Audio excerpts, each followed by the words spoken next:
Chicken কোরমাও নয়, চিকেনের রোস্টও নয়, চিকেন কষাও নয়, চিকেনের লাল লাল ঝাল ঝোলও নয়। এটা হচ্ছে ফাঁকিবাজি চিকেন রান্না। ফাঁকিবাজি চিকেন রান্নাটা আমি মাঝে মাঝে করেই থাকি। রবিবার দিন ঘরদোর গুছিয়ে ঝাড়পোছ করে যখন শরীর ক্লান্ত থাকে, ভেবেছিলাম আলু সেদ্ধ ডাল ভাত করব। কে কার কথা শুনছে। বাজার থেকে বড়মশাই প্রায় 1.5 কেজি মতো চিকেন নিয়ে এসে হাজির। চিকেন দেখে তো আমার মাথা গরম। ব্যাস, কখন আমি রান্না করব, সঙ্গে সঙ্গে মাথায় আইডিয়া আসলো, চলো আজকে তাহলে আমার ফাঁকিবাজি চিকেনটা রান্না করে নেওয়া যাক। ফাঁকিবাজি চিকেনটা কি? বলবো বলবো, সব কিছু বলবো। প্রথমে আমি চিকেনটাকে নিয়ে নিলাম একটা জায়গার মধ্যে ঢেলে। অনেকটা পরিমাণ চিকেন, আর বাড়ির সদস্য সংখ্যা অনেক কম। ও বাবা, শুধু চিকেনই আনেনি, তার সাথে আবার কিছু জিনিসও এনেছে, অন্য কিছু। কী নিয়ে এসেছে? এটা অবশ্য আমার ফেভারিট, সকলের এটা ভালো নাও লাগতে পারে, কিন্তু আমি এটাকে খুব খাই। এটা হচ্ছে মুরগির মেটে আর কচকচি। এটাকে তোমরা কে কী বলো আমি জানি না, তবে আমার এটা খেতে ভীষণ ভালো লাগে। এটাকে ছোট ছোট করে কেটে রান্না করলে, ঝাল ঝাল করলে খুব সুন্দর লাগে। তো এটা আমি তো আজকে একেবারেই রান্না করব না। ওই যে আজকে আমি স্পেশাল মেনু রান্না করব বললাম না, ফাঁকিবাজি চিকেন, ওটাই আজকে আমি রান্না করব। তো ফাঁকিবাজি চিকেন বানানোর জন্য আমি বেশি পরিমাণে চিকেন তো নিইনি। আমি একদম অল্প পরিমাণে চিকেন আলাদা করে নিয়ে ভালো করে ধুয়ে নিয়েছি। এরপরে এখানে যেভাবে আলু কাটি মুরগির মাংসের ঝোলের জন্য, যেভাবে আলু কাটি সেরকমভাবে আমি প্রায় 3টে আলুকে কেটে অর্ধেক অর্ধেক করে নিয়েছি। এরপরে চিকেনটাকে আর আলুটাকে আমি দিয়ে দেব, দিয়ে খুব ভালো করে আমি একটু হাতের সাহায্যে মিশিয়ে নেব। আসলে সময় না থাকলে কিন্তু আমি মাঝে মাঝে এরকম ধরনের ফাঁকিবাজি চিকেন রেসিপিটা করেই থাকি। এটা আমার কাছে মনে হয় অত্যধিক সোজা, আর খেতে অনেক সুন্দর। তো এই যে এরকমভাবে আমি নিয়ে নিয়েছি চিকেন আর আলুটাকে ভালো করে হাতের সাহায্যে মাখিয়ে নিয়েছি। এরপরে এখানে আমি লবণ দিয়ে দিচ্ছি। লবণ একটু বেশি পরিমাণেই দেবো, কারণ পুরো রান্নাটাতে আমি আর লবণ ইউজ করব না। সেরকম ভেবে আমি স্বাদ অনুযায়ী লবণ দিয়ে দিয়েছি। এরপরে আমি অনেকটা পরিমাণে দিয়ে দিয়েছি কাশ্মীরি লঙ্কার গুঁড়ো। এখানে যদি কেউ বেশি ঝাল পছন্দ করেন, তো কাশ্মীরি লঙ্কার গুঁড়োর সাথে সাথে এমনি লঙ্কার গুঁড়োও তো ইউজ করা যায়। আর তারপরে দিয়ে দিয়েছি হলুদের গুঁড়ো। হলুদের গুঁড়ো দেওয়ার পরে আমি কিছুটা পরিমাণে এখানে তেল দিয়ে দেবো। আর টমেটোর একটা টমেটোকে কেটে মানে পেস্ট করে নিয়েছিলাম, সেই পেস্টটা আমি এখানে দিয়ে দেবো। তেল একটু বেশি পরিমাণেই দেবো। আমি যা কিছু উপকরণ সব কিছু মুরগির মাংসের মধ্যেই মাখিয়ে দিচ্ছি। আলাদা করে আমি আর কিছু দেবো না কড়াতে। জাস্ট কড়াতে একটু অল্প পরিমাণে তেল গরম করে আমি মাংসটাকে তার মধ্যে দিয়ে দেবো। এটাই হচ্ছে আমার ফাঁকিবাজি চিকেন রান্না, কিন্তু খেতে অসম্ভব সুন্দর হয়। একবার ট্রাই করে আপনারা দেখবেন। এখন আমি দিয়ে দিচ্ছি এখানে রসুন বাটা। এটা প্রায় আমি 1.5 টেবিল চামচ মতো দিয়েছি। তার সাথে সাথেই আস্তে আস্তে করে বাকি বাটা মশলাগুলো দিয়ে দেবো। বাকি বাটা মশলা বলতে এরপরেই আমি দিয়ে দিয়েছি কিছুটা পরিমাণে আদা বাটা। আদা বাটাটাও আমি ওই 1 টেবিল চামচ মতো আদা বাটা দিয়ে দিয়েছি। আর তারপরে আমি দিয়ে দিয়েছি এখানে পেঁয়াজ বাটা।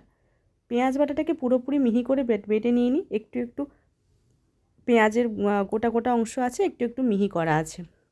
এরকমভাবে আমি পেঁয়াজ বাটাটা নিয়েছি। তারপরে নিয়ে নিয়েছি আমি একটা টমেটোকে, এই যে বললাম না টমেটোকে আমি গ্রেট মানে একদম পেস্ট করে রেখেছি, সেই টমেটোর পেস্টটা আমি দিয়ে দেবো। দিয়ে তারপরে আমি ভালো করে এই মাংসটাকে আলু আর মশলার সাথে খুব ভালো করে আমি ম্যারিনেট করে নেব। ম্যারিনেট করে নিয়ে তারপরে আস্তে আস্তে আমরা রান্নাটার দিকে এগোবো।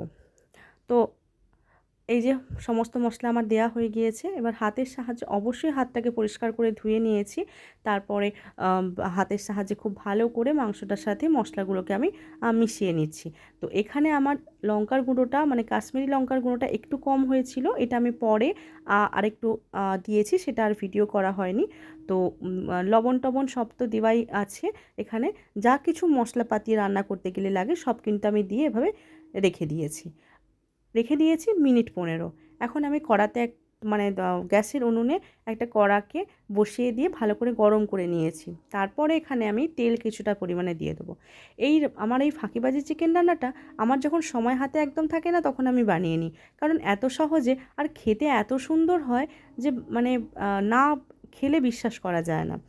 অনেকক্ষণ ধরে ঘন্টার পর ঘন্টা ধরে মাংসকে কষিয়ে ম্যারিনেট করে আলাদা করে পেঁয়াজ ভেজে রসুন ভেজে এভাবে অনেকে মাংস করে, আমিও করি। কিন্তু যখন সময় থাকে না, তখন আমার এই স্পেশাল ডিশ ফাঁকিবাজি চিকেন।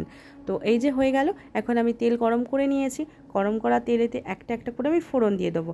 এখানে আমি দেব কিছুটা পরিমাণে এলাচ আর লবঙ্গ। দারচিনি কিন্তু আমি এখানে দেব না, শুধু এলাচ আর লবঙ্গ দেব, আর একটা আমি কাঁচা লঙ্কা শুকনো লঙ্কা দেবো, শুকনো লঙ্কা দেবো।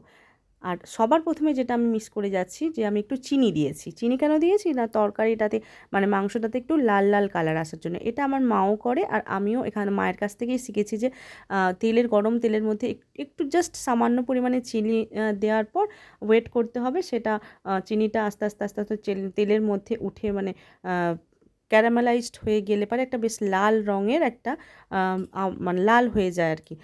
ওই জন্য তরকারিতে একটা সুন্দর লাল কালার আসে। তো আমি ওয়েট করছি, আস্তে আস্তে চিনিটা মেল্ট হচ্ছে, মেল্ট হয়ে একটু লাল লাল হয়ে গেলেই আমি ফোড়নের যে সমস্ত মশলাগুলো রেখেছি আলাদা করে সেগুলো আমি দিয়ে দেবো। তো রবিবারের দুপুর বাড়ির লোকও চায় যে একটু চিকেন হোক, যেহেতু সকলের বাড়িতেই চিকেন হয় আজকে। তো ভাবলাম যে যাক, আর রাগারাগি করে লাভ নেই, আমার তো ফাঁকিবাজি চিকেন রেসিপি তো হাতের কাছেই আছে, তো সেটাই বানিয়ে ফেলি। তাই আজকের এই আয়োজন। তো এই যে দেখতেই পাওয়া যাচ্ছে যে ভালো করে তেলটা ওপরে মানে চিনিটা একটু একটু করে উঠে আসছে ওপরের দিকে। তো এরপরে আমি এখানে ওই যে দিয়ে দিয়েছি এলাচ দিয়েছি, তেজপাতা দিয়েছি, একটু লবঙ্গ দিয়েছি, আর একটা ছোট্ট মতো শুকনো লঙ্কা দিয়েছি। তো এই যে মশলাগুলো ভালো করে ভাজা ভাজা হয়ে যাওয়ার পর অল্প একটু পেঁয়াজকে আলাদা করে আমি কেটে রেখেছিলাম, তো এই পেঁয়াজটাকে আমি দিয়ে দিলাম। পেঁয়াজটাকে দিয়ে দিলাম, আর ওই যে বাটা পেঁয়াজের একটু অংশ বেশি ছিল বলে সেটাও আমি দিয়ে দিলাম। দিয়ে এখন ভালো করে নেড়ে নেড়ে নেড়ে নেড়ে ভেজে নেবো ততক্ষণ পর্যন্ত যতক্ষণ না পেঁয়াজটা বেশ লাল লাল হয়ে যাচ্ছে। লাল লাল হয়ে গেছে পেঁয়াজটা, একেবারে পারফেক্ট হয়ে গিয়েছে। এই রকম অবস্থাতেই আমি, যেহেতু আমি চিনিটা দিয়েছিলাম সেজন্য একটু লাল লালটা তা বেশ বেশ ভালোভাবে লাল লাল হয়ে গিয়েছে পেঁয়াজ ভাজাটা। তো এখন আমি চিকেনটা যেটা আমি ম্যারিনেট করে রেখেছিলাম, তো সেটা দিয়ে দিলাম, দিয়ে আমি একটু নেড়ে নেড়ে নেড়ে নেড়ে মিশিয়ে দিলাম। তো এভাবেই হতে থাকবে, অল্প আঁচে এইভাবেই চিকেনটা হতে থাকবে। ওই আর কোনো এক্সট্রা মশলা আমি অ্যাড করব না। এটাই হচ্ছে আমার ফাঁকিবাজি চিকেন। এইভাবে রান্না করে দেখবেন, এত সুন্দর খেতে হয় আর এত সময় কম লাগে। এই যে খালি মাঝে মাঝে একটু ঢাকা চাপা দিয়ে রান্না করতে হবে, আর মাঝে মাঝে ঢাকনাটা খুলে দিয়ে ভালো করে নেড়ে ঘেঁটে একটু মিশিয়ে দিতে হবে, ব্যাস। আমার রান্না কড়াইতে চিকেন হতে থাকছে, আর আমি যেহেতু বাড়ি পরিষ্কার করছিলাম আজকে, তো ঘরদর পরিষ্কার করতে আমি একেবারেই ব্যস্ত হয়ে গেলাম। তো এরকমভাবে আধা ঘন্টা থেকে পৌনে 1 ঘন্টা পর্যন্ত এই চিকেনটা এরকম অল্প আঁচে হতে থাকবে, চাপা দিয়ে দিয়ে শুধু গিয়ে মাঝে মাঝে একটু করে খুন্তির সাহায্যে একটু নাড়াঘাঁটা করে দিতে হবে। তো এই যে আমার আমি মাঝে মাঝে আসছি কাজের ফাঁকে ফাঁকে, আর একবার করে চিকেনটাকে নাড়াঘাঁটা করে দিয়ে দিয়ে যাচ্ছি। এত সুন্দরভাবে চিকেনটা হচ্ছে, আর এত সুন্দর একটা গন্ধ বেরিয়েছে যে মনে হচ্ছে যেন একদম খুব মনে হচ্ছে যেন একদম একটা মানে কিনায় কি রান্না হচ্ছে, এত সুন্দর গন্ধ বেরিয়েছে, মানে চিকেনের একটা স্পেশাল কোনো আইটেম রান্না হচ্ছে। অ্যাকচুয়ালি কিন্তু রান্না হচ্ছে আমার ফাঁকিবাজি চিকেনটাই। যাই হোক, এই যে মাঝে মাঝে আমি কাজের ফাঁকে ফাঁকে আসছি, আর এসে একবার করে আমি চিকেনটাকে দেখে যাচ্ছি, একটু খুন্তির সাহায্যে ওলট পালট করে দিয়ে আবার চলে যাচ্ছি। এরকমভাবেই ঢাকনা দিয়ে দিয়ে আমার ফাঁকিবাজি চিকেন একেবারেই প্রায় কষানো হয়ে গিয়েছে। আর আমি একেবারেই মাংসের ঝোল আমি মানে করব না, তো সেরকমভাবেই আমি করছি। আবার চাপা দিয়ে আমি কাজ করতে ব্যস্ত হয়ে গেলাম। তো আসলে আমাদের মেয়েদের না এই একটা দিন বাড়িতে সবাই থাকে, একটা দিন রবিবার দিনটা যেন মনে হয় যেন বাড়ির সমস্ত, যেহেতু বাড়ির হাজবেন্ডদের অফিস থাকে না, তো মনে হয় যেন অন্যান্য কাজগুলো একটু করি। তো সেক্ষেত্রে রান্নাটাও করতেই হবে, কারণ ওটাও ম্যান্ডেটারি। সপ্তাহে একটা দিন বাড়িতে সবাই থাকে, তো ভালো করে খাওয়া দাওয়াটাও করবে। আর কি করা যাবে, আমি এই জন্যই রান্নাটা করলাম ভালো করে।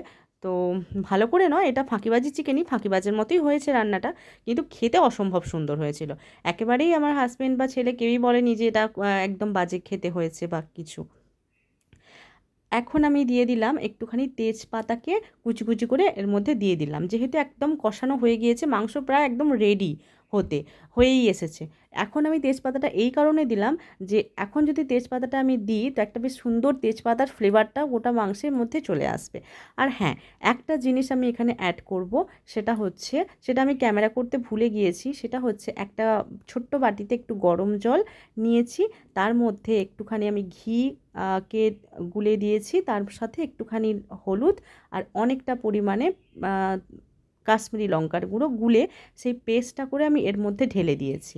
এর ফলে কী হয়, এটা তো নর্মাল জল দিচ্ছি, এরপর একদম ফাইনাল যখন চিকেনটা হয়ে গিয়েছে তারপরে আমি ওই পেস্টটা দিয়ে দেবো। তো কিসের পেস্ট দেবো না, একটা গরম জলের বাটির মধ্যে, গরম জলের মধ্যে একটু ঘি, তার সাথে একটু কাশ্মীরি লঙ্কার গুঁড়ো আর একটু অল্প পরিমাণে হলুদ গুঁড়োকে পেস্ট করে দিয়ে দিতে হবে।